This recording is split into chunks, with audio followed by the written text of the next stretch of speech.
Our universe was created about 13.8 billion years ago in the Big Bang. At first it was very simple, consisting of little more than hydrogen and helium and lots of energy.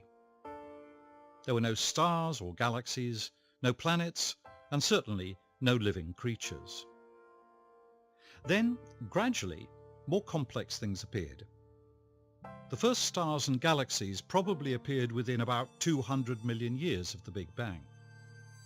As big stars lived and died, they blew up and created new elements. Those new elements allowed the creation of new materials such as the dust and ice and rocks and minerals from which planets are made.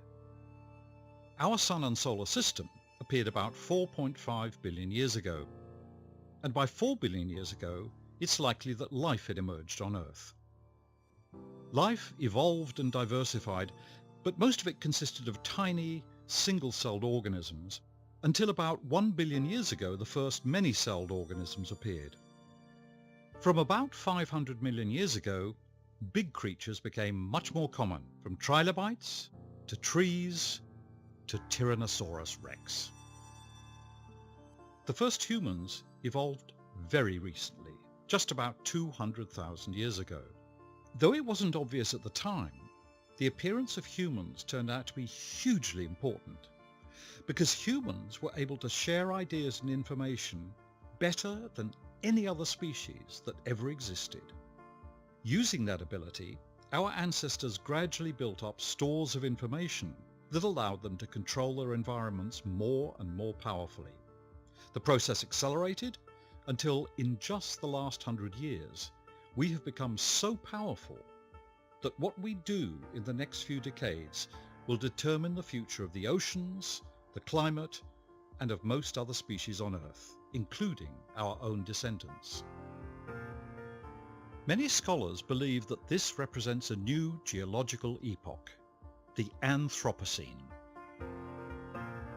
In the last 50 years, we humans have begun to control energy and resources on such a vast scale that we're transforming the land, the seas, and the atmosphere of the Earth. So, planet Earth is at a turning point in its history.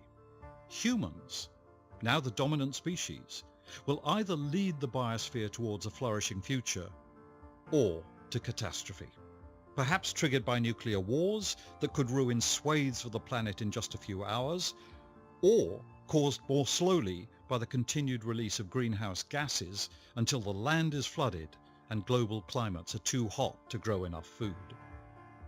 This is a very, very big deal.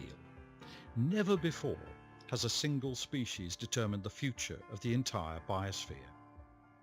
The good news is that we understand the science, and we already have many of the technologies needed to build a sustainable future. What's missing now is the political technology. How can governments and peoples be encouraged to see the challenges that they all share, rather than simply defending their own local and immediate interests? Only by collaboration can we avoid the many dangers we face today. So here's the once in a 4 billion year life challenge.